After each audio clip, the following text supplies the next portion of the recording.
Welcome to the Wild Game Recipes. Today we're making venison Wellington. This recipe takes 2 hours to prep and 45 minutes to cook. Serves 8 to 10 and is medium difficulty. Ingredients: 3 pounds venison tenderloin, 1 pound puff pastry, 8 ounces mushroom duxelles, 4 ounces pâté, 6 slices prosciutto, 2 egg yolks, 2 tablespoons Dijon mustard, and salt and pepper. Step 1. Searing. Season and sear for 2 to 3 minutes per side tenderloin until browned but still rare. Cool completely.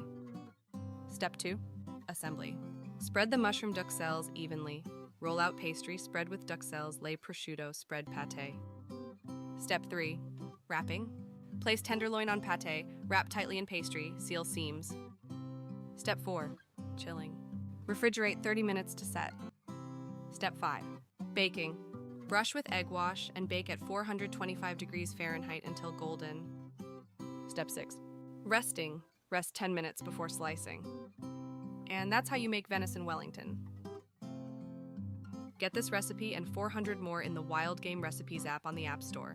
For more recipes, visit thewildgamerecipes.com.